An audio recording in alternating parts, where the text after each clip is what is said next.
নমস্কার, জয়া হোম কিচেনে সকলকে স্বাগত। আজকে আপনাদের সাথে যে রেসিপিটি শেয়ার করে নেব, সেই রেসিপিটি হয়তো আমার মতো অনেকেই বেশ পছন্দ করেন।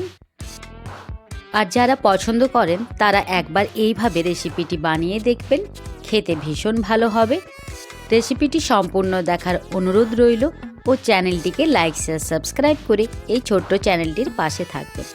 কড়া গরম করে নেওয়ার পর আমি সামান্য একটু তেল দিয়ে দিয়েছি আর দিয়ে দিলাম সামান্য একটু হলুদের গুঁড়ো। তেলের মধ্যে কয়েকটা কাঁচা লঙ্কা কেটে ভেজে নেওয়ার পর দিয়ে দিয়েছি কেটে রাখা কিছুটা পেঁয়াজ। আর পেঁয়াজগুলোকে একটু ভালোভাবে ভেজে নেব। পেঁয়াজগুলোকে ভাজার জন্য ও যাতে পেঁয়াজগুলো তাড়াতাড়ি নরম হয়ে যায় তার জন্য আমি সামান্য একটু নুন দিয়ে দিলাম।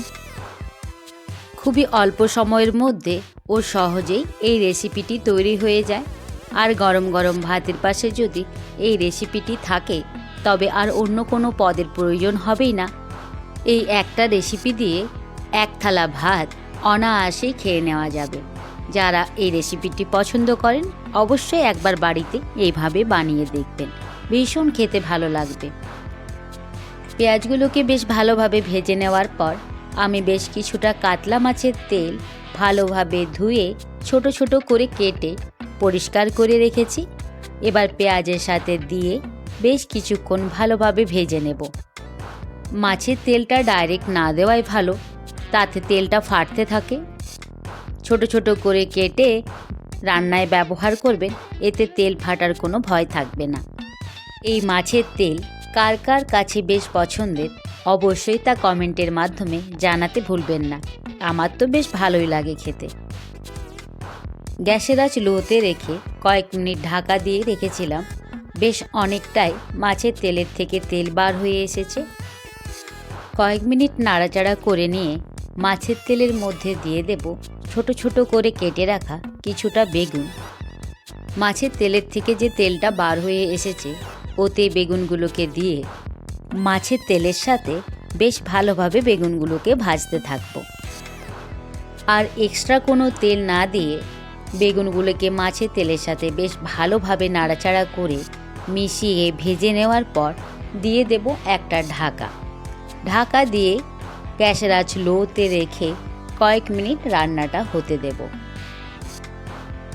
মাছের তেল যারা পছন্দ করেন খেতে তারা হয়তো অনেকেই অনেক রকমভাবে বানিয়ে খেয়ে থাকেন, তবে একবার বেগুন দিয়ে মাছের তেলের এই রেসিপিটি বানিয়ে দেখবেন, খেতে অসম্ভব সুন্দর লাগবে। লো আঁচে কয়েক মিনিট ঢাকা দিয়ে রাখার পর বেগুনগুলো অনেকটাই ভাজা হয়ে গেছে, নরম হয়ে এসেছে। ঢাকা উঠিয়ে বেশ ভালোভাবে নাড়াচাড়া করে নেওয়ার পর আমি কয়েক মিনিটের জন্য দিয়ে দেব আবারও একটা ঢাকা। বেগুনগুলো বেশ ভালোভাবে ভাজা হয়ে যাক। আজকের এই মাছের তেলের রেসিপিটি আপনাদের কাছে ভালো লাগলে অবশ্যই তা লাইক ও কমেন্টের মাধ্যমে জানাতে ভুলবেন না।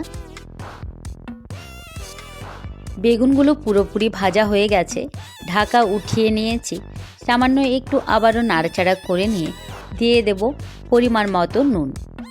নুন আমি পেঁয়াজ ভাজার সময় অল্প করে দিয়েছিলাম, তাই এখন আবার সামান্য একটু নুন দিয়ে দিলাম। নুন দেওয়ার পর বেশ ভালোভাবে মিশিয়ে গ্যাসের আঁচ মিডিয়াম টু হাইতে রেখে বেশ ভালোভাবে কয়েক মিনিট নাড়াচাড়া করে ভেজে নেব। আর ভেজে নিলেই রেডি হয়ে যাবে আজকের গরমা গরম মাছের তেলের রেসিপি, যা গরম ভাতে অসাধারণ স্বাদের হয় খেতে। আপনারা কে কে আছেন মাছের তেলের রেসিপি এইভাবে বানিয়ে খেতে পছন্দ করেন তা অবশ্যই কমেন্টের মাধ্যমে জানাবেন। অনেকেই আছে মাছের তেলের গন্ধ বা তেতো লাগার ভয়ে খেতে চান না, তারা একবার এইভাবে বানিয়ে দেখবেন। যারা খেতে চান না তারাও খুব পছন্দের সাথে এই রেসিপিটি খেয়ে নেবেন। আর এই রেসিপিটি আপনাদের ভালো লাগলে অবশ্যই চ্যানেলটিকে লাইক শেয়ার সাবস্ক্রাইব করে চ্যানেলটির পাশে থাকবেন। এবার একটা প্লেটে উঠিয়ে গরম গরম ভাতের সাথে গরমা গরম মাছের তেল ভাজা পরিবেশন করে নেওয়ার পালা। মাছের তেলটা একটু তেতো ছিল না আর খেতে ভীষণ ভালো হয়েছিল। আপনারাও এইভাবে একবার বানিয়ে খান। সম্পূর্ণ রেসিপিটি দেখার জন্য ধন্যবাদ সকলকে।